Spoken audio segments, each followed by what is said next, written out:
I'm your host of the Most Local 123. Joining me for Sophomore Book 2, Chapter 13. You got it bad! You got it bad! You quickly get dressed and hurry to meet James at the coffee shop, where he greets you with a cappuccino. Hey, you. I should be buying you the coffee. You're the one who just signed a book deal. You're the one who had a book release. Vasquez's novel would have never been finished without you. Okay, so we're both pretty awesome. Are you happy with the terms that Colin offered them? I am. I got everything I asked for in the terms of creative control, and the royalties agreement is more than generous. In Hollywood, I felt like I was a nuisance, simply an obstacle between the director and the cookie-cutter film that he wanted. And with this deal, I really feel like Colin values my vision and wants to help me tell my story. I'm glad he believes in you, and in Crestwood Jenner. I couldn't handle another Yasmin. I think it's safe to say Colin's nothing like her. He really seems invested in the storyline.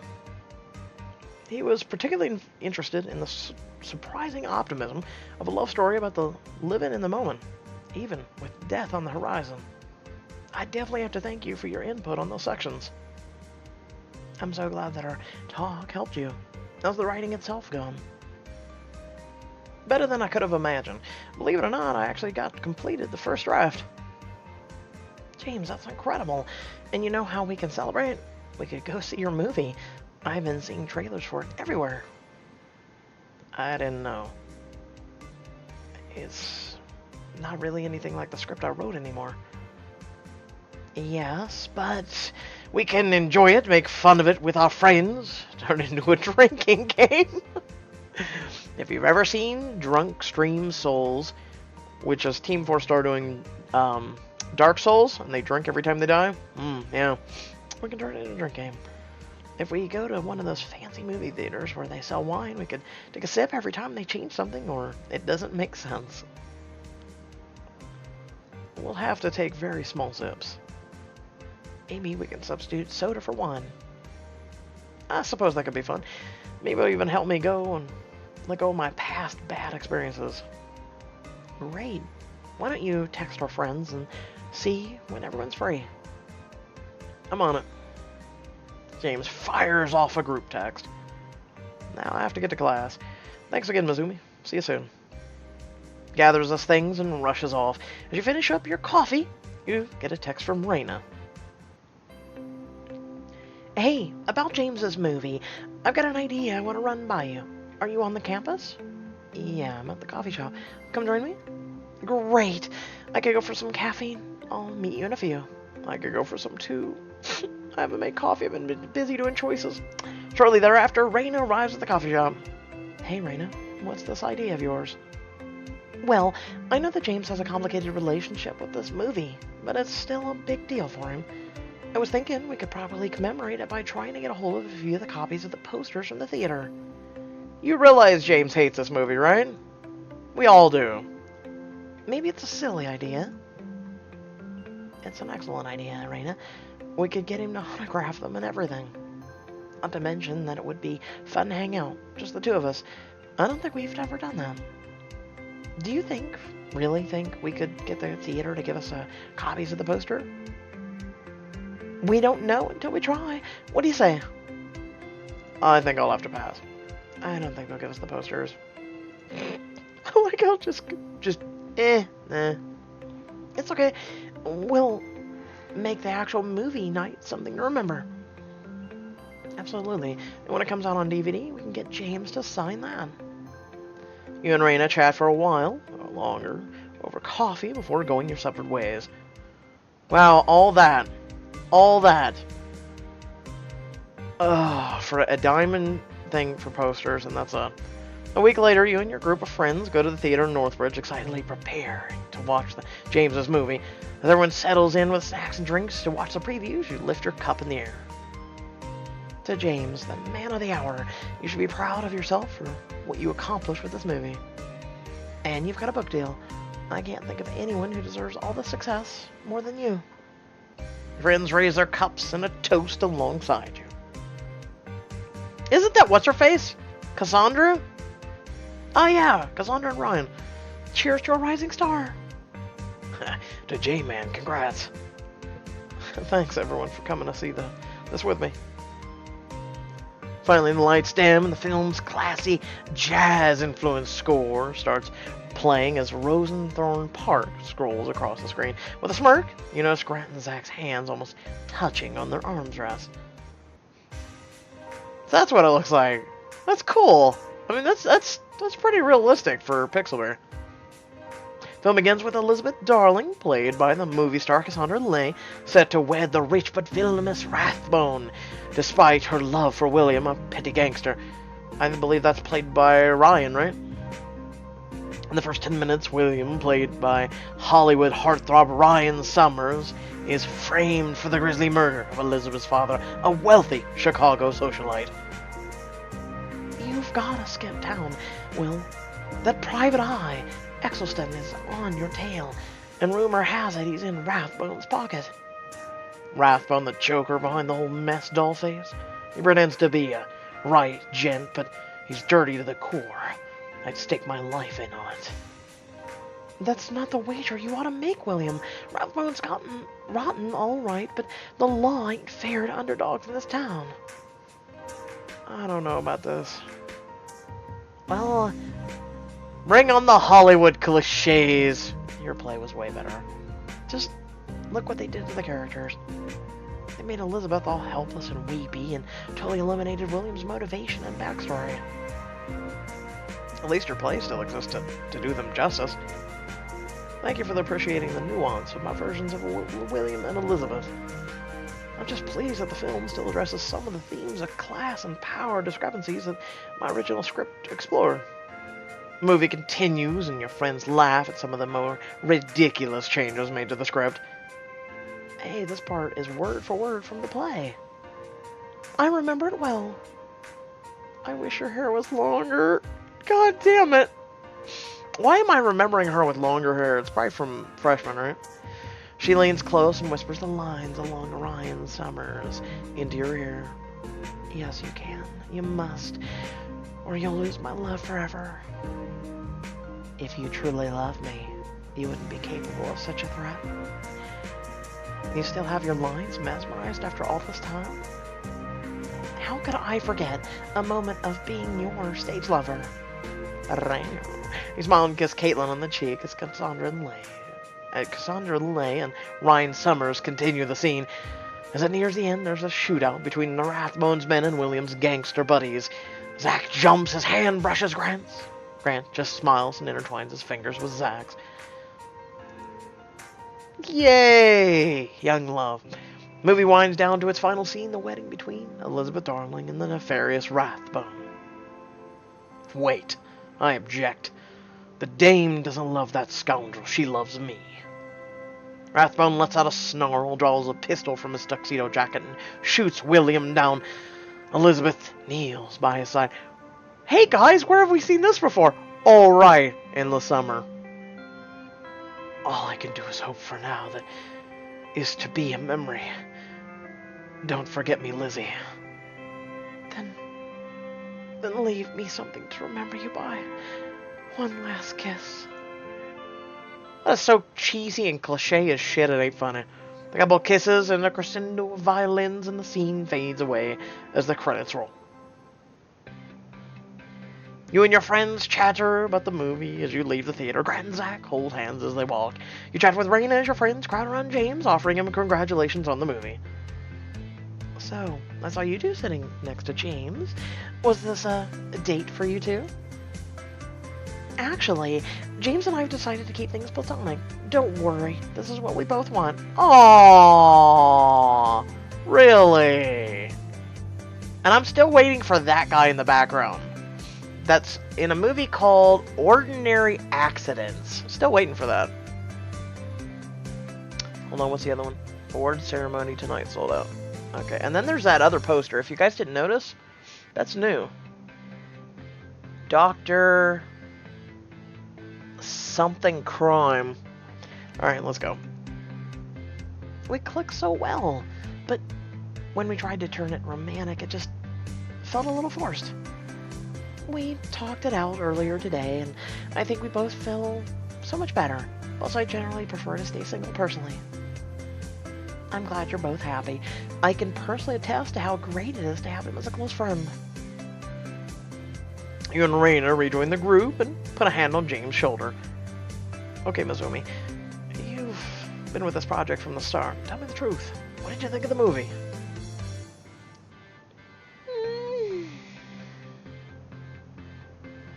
I like how they kept her social message.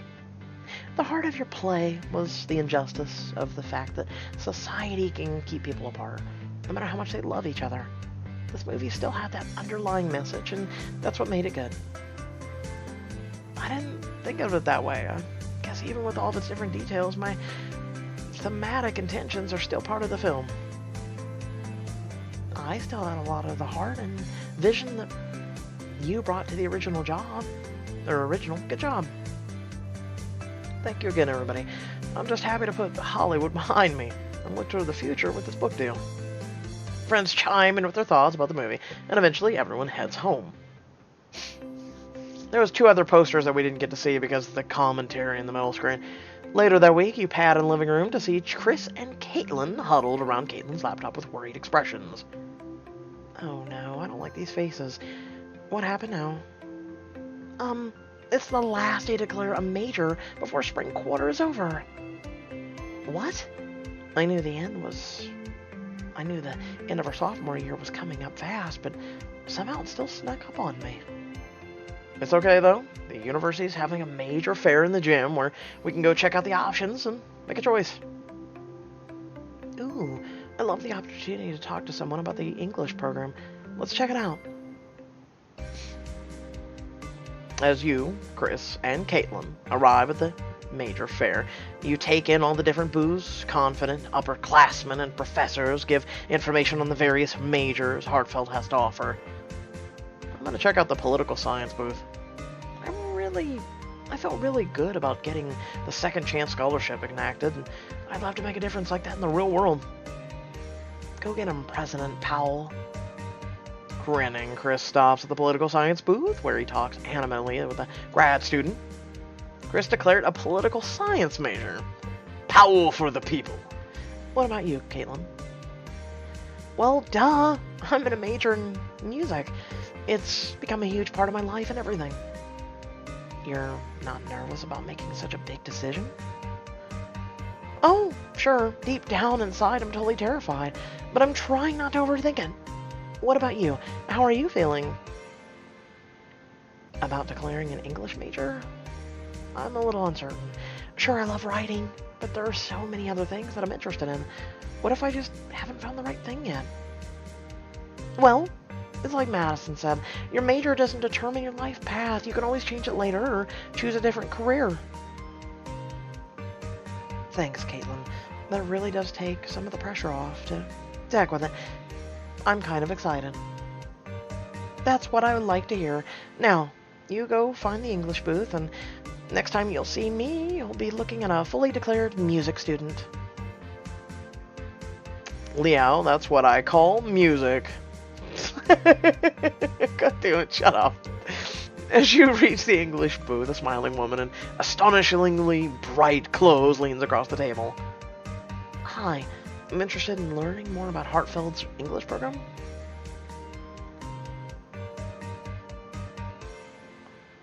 Huh. All of a sudden, wow. Did I just stutter there? Or lisp?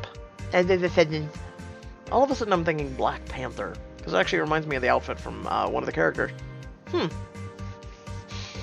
Well, better not upset people. You're in the right place. Wait a second, you look familiar. Aren't you Enrique Vasquez's protege? Mizumi, right? Was hoping to snare you in with my department. I've heard and read very promising things about you. Oh, yes, that's me. I don't think we've met. My name is Alice Baliwa, Associate Professor of English here at Hartfeld.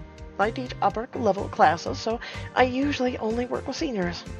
But I'm taking advisees this year, so who knows? If you declare an English major, we might see a lot more of each other. It's nice to meet you, Professor Balawa. I believe I'm pronouncing that correct. Don't worry, I'm sure someone in the comment section will let me know. Oh, please, call me Alice. Alright, Alice. I'm really been enjoying my English classes this year, especially Irish Lit with Professor O'Keefe. Ever since I worked with Professor Vasquez, I felt the satisfaction of completing his book, and I've been more and more drawn to English. As I'm sure you've learned from Enrique, it's a very prestigious program. Do you have a specific specialization in mind? Well, I really like journalism, fiction, poetry, fiction. You truly are Enrique's protege. A man always said the quickest route to the real truth was through fiction. I was definitely inspired by Vasquez to cut through the superficiality and to tell a story that is meaningful. But I also learned how difficult and fulfilling it is to craft an entirely new world of your own imagination, even if some of it is inspired by real life. I would say especially if it's inspired by real life, it's inevitable to pour parts of yourself into the writing. Why not embrace it? If you go forward with an English major, you'll start taking seminars with smaller class sizes that cater more to your specific interests. And you'll have to start thinking about your seminar thesis by the end of the year. It will be the focus of your senior year, so you'll have to choose wisely. Would you mind if I asked you a question about yourself? Not at all, I'm an open book. Okay. Is there any work that I can read? Oh, any of your work, I'm sorry. What did you do before you became a professor? Did you know Professor Vasquez well? Yes. That's a good question.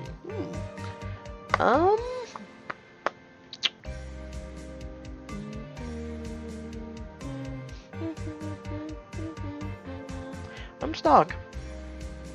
I've never said that before. I like this. I'm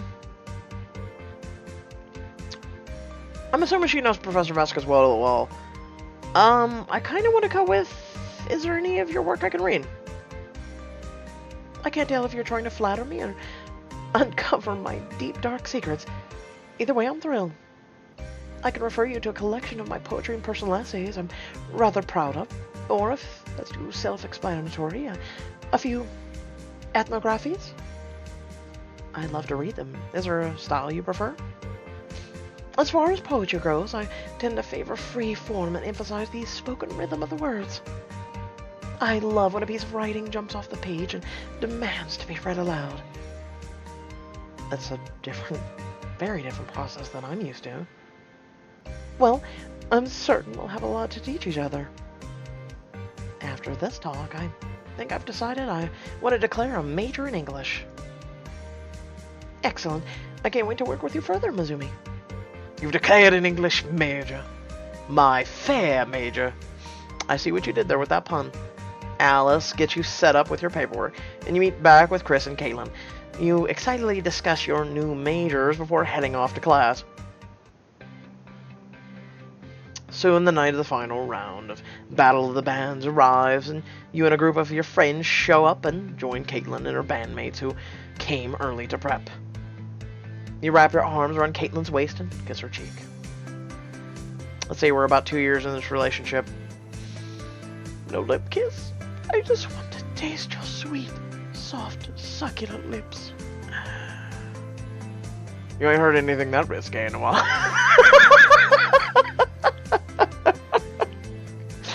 Oh, Pixelberry, I'll take a job. Hey, Rockstar, how are you feeling? Like I want to throw up or run away as fast as I can? Lucky for you, I came prepared with soothing tea for your tummy and vocal cords alike. Someone told me chamomile for your vocal cords. I don't know. I didn't have any, unfortunately, so I had to settle with peppermint. Anissa holds up a thermos cheerily. Rachel looks up from her beer.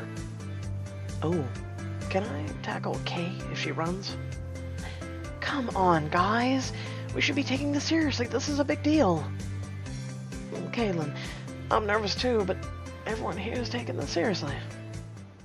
Really? Because it looks to me like Rachel's drinking before our biggest show yet, and you were off with Darren while we were warming up.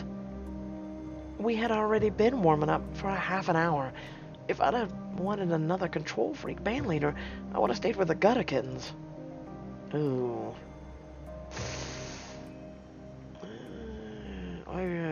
Everybody take a deep breath. Kaitlyn sighs and composes herself. I'm gonna go run lyrics again. She spins on her heel and disappears backstage. Wow, she's really letting her nerves get to her, isn't she? Hey, I have an idea to boost Kaitlyn's confidence. Point out a local newscaster and her cameraman loitering at the edge of the crowd. If we can just hype up TBD to her, maybe we can get the band some free publicity and soothe Kaitlyn's nerves. We'd definitely appreciate anything that would put a smile back on Kaitlyn's face. Not to mention the media exposure. Move closer to check out what the newscaster's saying into the camera. Oh God, it's you! Could they find a new face? You're everywhere! And I'm really surprised you went from Fashionado to Battle of the Bands? Question mark?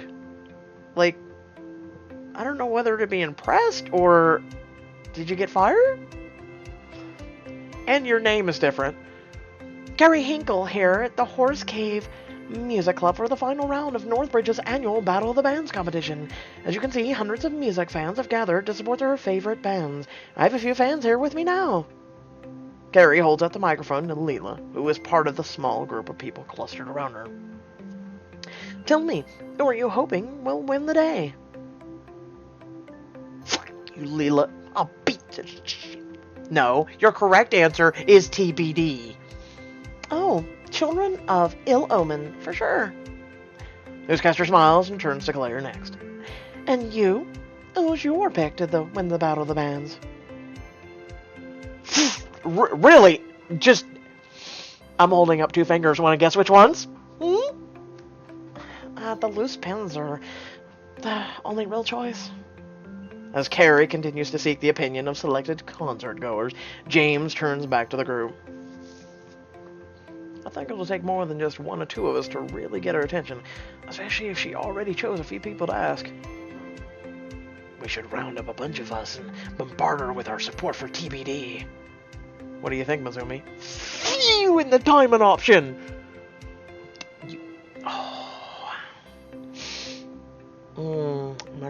My girl Kaitlyn can't be let down. We need to rush Diamond Edition ASAP.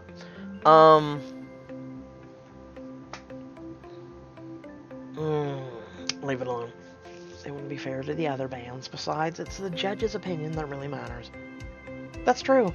We'll be here for Kaitlyn and TBD when it really counts. Just then, Natasha saunters up to Anissa on the outskirts of your group. Hey, Anissa, have you listened to that No No No's album I lent you yet? Yeah, I have it on repeat. I can't stop listening. Eyes will roll. Oh, I thought you'd dig it. I'm glad I ran into you at their show. Suddenly, Kaitlyn returns and sees Natasha and Anissa chatting. The look on her face shifts from shock to wary. Oh, Kaitlyn, girl. No. Shh. Finger to your lips. Shh. Just deep breath. God damn it. Natasha, what's your deal? Try focusing on winning, not poaching band members from your competition. Excuse me, I am focused on winning. You're the one making this out of some old grudge, and I'm not interested in getting into. Kaitlyn, it isn't any of your business if I spend time with Natasha. I'm just trying to look out for you. Wow. I have so many better things to do than get in the middle of your petty squabbles. Good luck, Anissa. I mean that. Yeah, you too. Natasha walks past you to order at the bar before anyone else can react. Kaitlyn glares after her and rounds on Anissa. Okay, what's really going on between you two? Natasha was seeing if I liked the album she lent me. Oh, so now you're hanging out with the enemy. Are you giving her the inside scoop of our new songs too?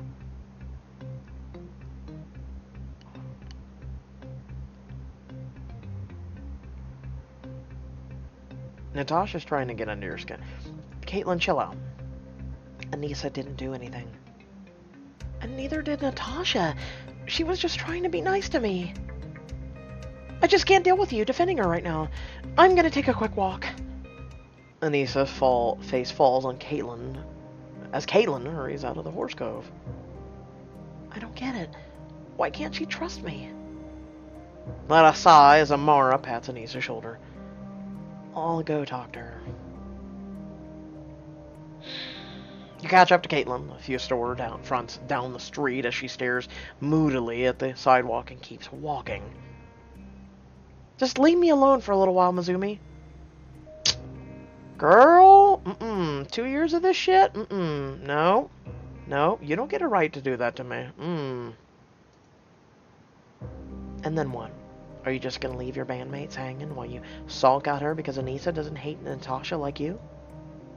She's her own person. You have to let her draw her own conclusions about people. Even someone who tried to ruin my life last year? Yes. You've told her what happened between you two. You can't control what she does with the information. I don't want to worry about Natasha on top of everything else on my mind. Then don't. I've been freaking out about the future, especially since I declared my major. It's hitting home that music is more than a daydream for me now. I never took it seriously before TBD. And now that I'm actually trying, it'll hurt worse if I fail. But all that effort you've put into it has led to success after success. Isn't that a good thing?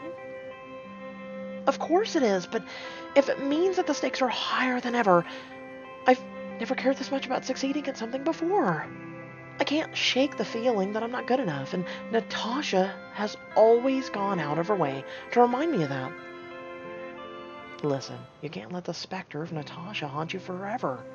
If you want this future for yourself, you have to focus on that, not your past.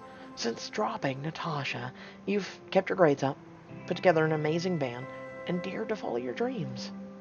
Don't forget that you're incredible. TBD has gotten so far because of you, Amara, Rachel, and Anissa. Anissa. I really blew it. I bet she hates me. She doesn't hate you. She's upset because she thinks you don't trust her. It's not her I don't trust. Natasha's a better musician than me, and I remember how starstruck I was when I met her. Why wouldn't Anissa want to be in her band instead?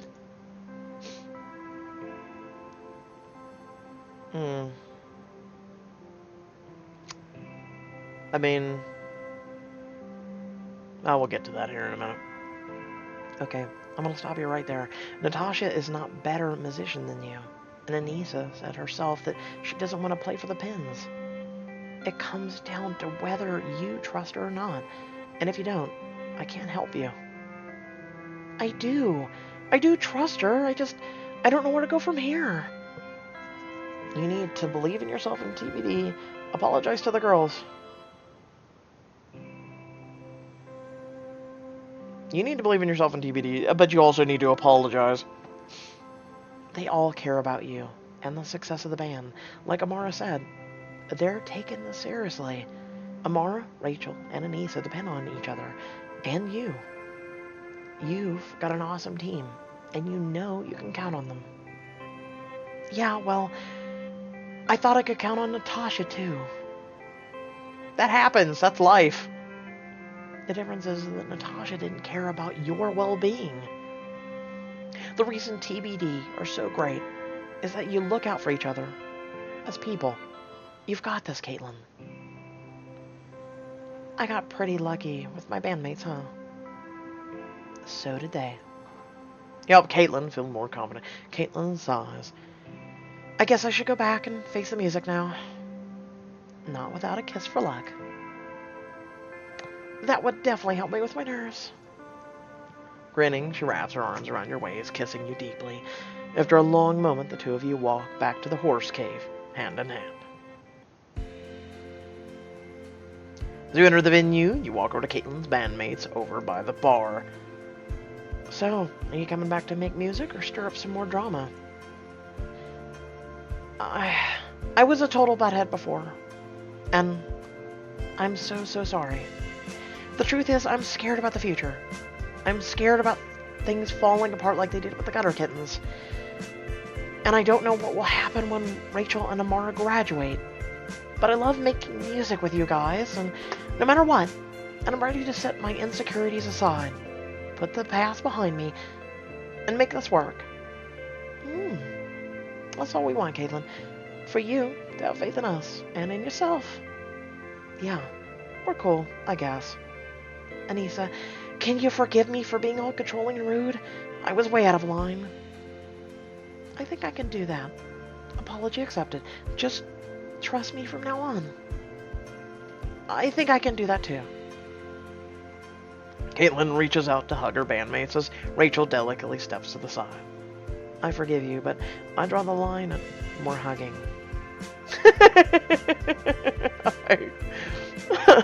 Oh, I can see it. Kaitlyn suddenly tenses up beside you. You follow her gaze. Natasha walks past you to join her bandmates in the crowd. She sees you and Kaitlyn. She freezes and turns back, but Kaitlyn jogs over to talk to her. You follow nervously. Natasha, wait. What do you want? Look, I didn't come over here to antagonize you. I actually wanted to say we should bury the hatchet. I'm sorry I assumed you were up to something earlier. I think it's cool that you're supporting Anissa. Wow. I didn't expect that from you. I've been bitter for a long time about how things went down with the Gutter Kittens, but I've learned a lot in the last year. Is to say you didn't too. And we're both badass women with serious musical skills, trying to put our best foot forward in this competition. I figured I'd start with wishing you good luck.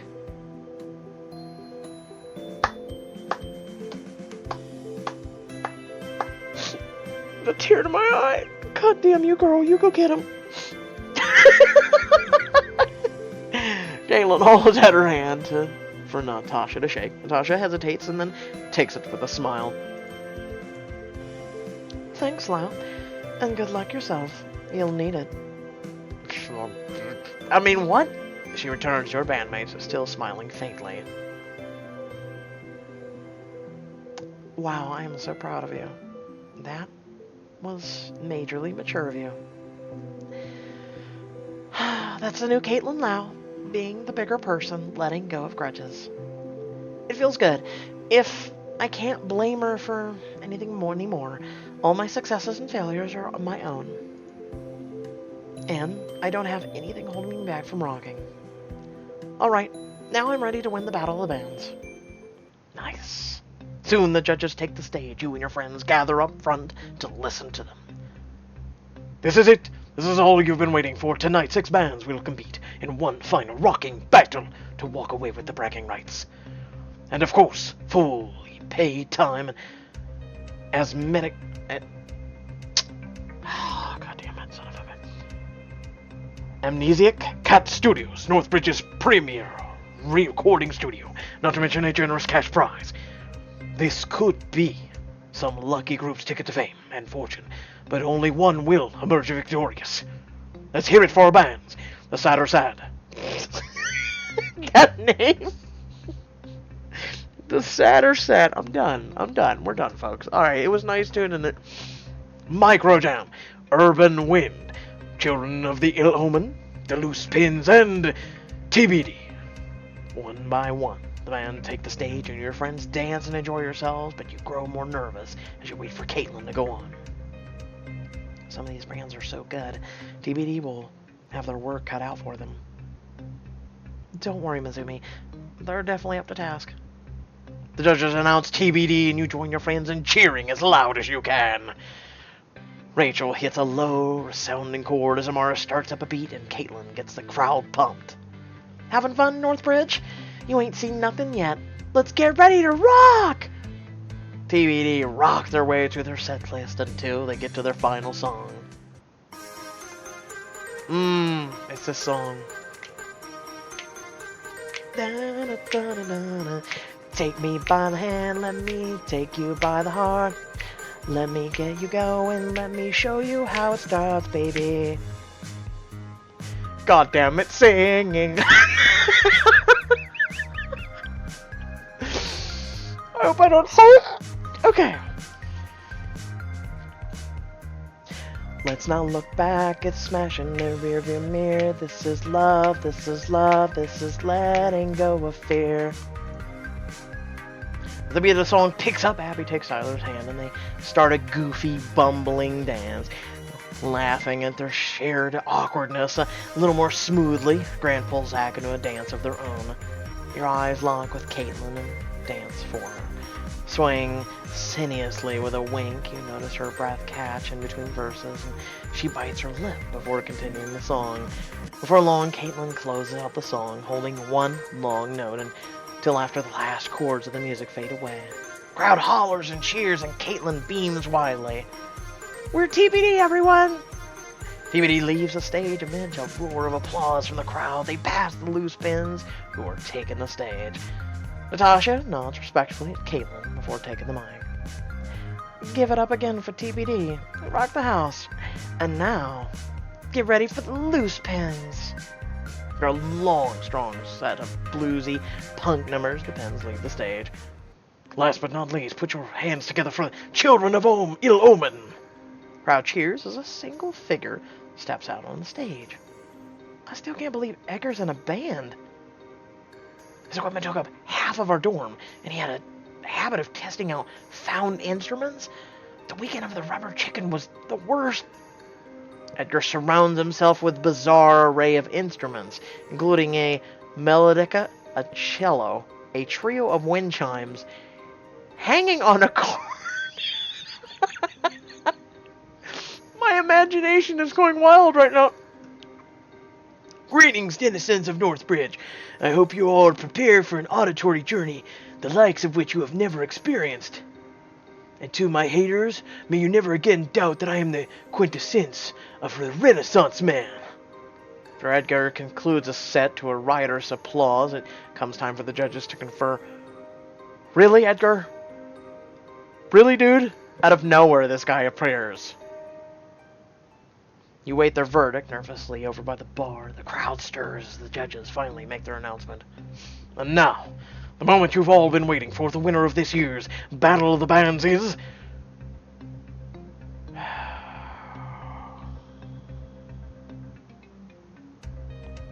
Children of Ill Omen.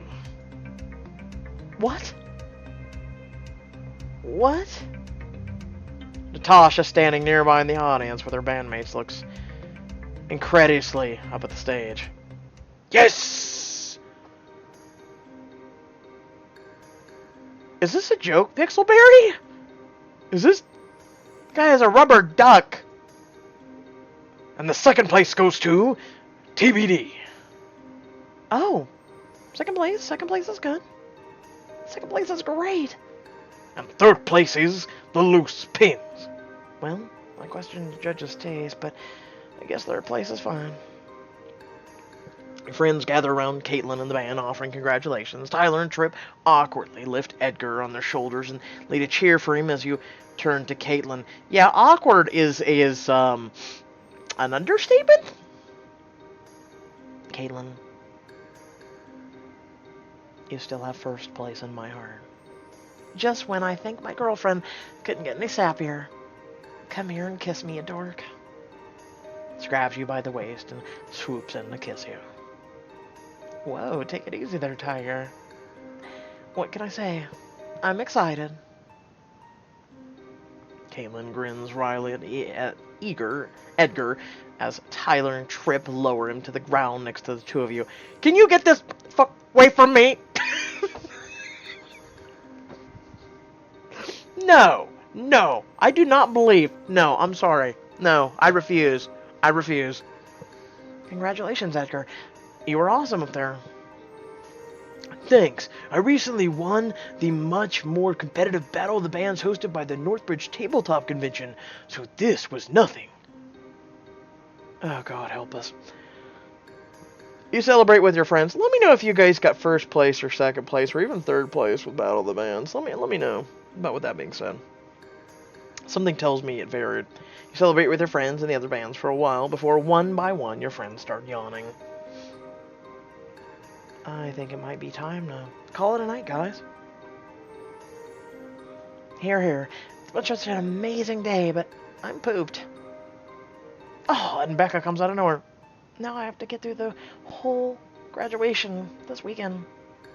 Madison squeals with excitement, high-fiving Amara, Trip, and Becca in turn. The seniors are graduating this weekend. What will this mean for them and their friends? Keep playing the sophomore to find out. Oh. Huh. Is Becca a senior? I mean, she was a higher grade than us last year when we were freshmen. Is she a senior this year? I didn't know. Huh. Wow, that's pretty bad of me. Um, I did not know. Well, damn. I wonder if Becca will hang around or not. With that being said, what do you guys think? And let me know in the comment section below if TBD did win for you, or whatever you named the band. Let me know. Otherwise, oh, I enjoyed that. I enjoyed that. I hope I didn't suck at the singing part. I try my best, even though my voice is about up to 80%. And you don't know where to take it. You know, well, I'm not a girl. Doing the video. So I think I did it justice? Question mark. Let me know. Um, I'm more easy to sing like Linkin Park, the Cyberpunk song. That's on my channel. I did sing that. I did a cover for it actually. And a few other things. When it comes to female things, I mean, I used to did. Funny thing is, when I was a kid, I actually was in choir, and I actually did sing "I Will Always Love You" by Whitney Houston. It was fun. Um, but I don't know. I just wasn't my thing. At least I don't know. I didn't feel that. I was a kid, so back then it was like singing. Eh. Um, I kind of feel like Kaitlyn though. I'm gonna be honest with you, and I thank you all for staying if you stayed this long in the video. Um, I kind of feel that way sometimes about my channel. You want to be the best. I don't look at other YouTubers as competition. I'm gonna be honest. One, I'm doing my own thing, especially with choices. Clearly, I'm probably the only one who does a voiceover thing. There are some narrators out there, but I do, a little bit of voice acting. I have fun. I have some commentary. I try and stay on topic, during the whole thing. There's some people who I've watched who go, they do their own thing, but they will go and have page-long tangents in the middle of the reading, and not a lot of people, at least I myself, would not find that enjoyable. I try and keep gaming rational, and like I said, do my own thing. And then there's other people who just play the stories, they don't talk. And I don't see it as competition. I see it as everybody's doing their own thing, everyone's having fun. At least I'm aiming for fun, and I'm aiming for making my community and everything the best I can. So yeah, I mean, sometimes it does get you down, though. It does get you down. Um, a lot of people say, hey, you should have more subscribers. I would love to, and I'm trying. And I've focused on YouTube a bit more lately, and trying to make it more of a front runner for me. Maybe one day I could make this something I focus on entirely, instead of having to work on a lot of other things. Hopefully, maybe, with you guys' help. With that being said, if you did enjoy the video, like, comment, share, subscribe. Head down the description below. There's links to social media, our Discord, and a few links to support me and my content. Until next time, stay well, stay awesome, and I'll catch you all in the next video. Peace.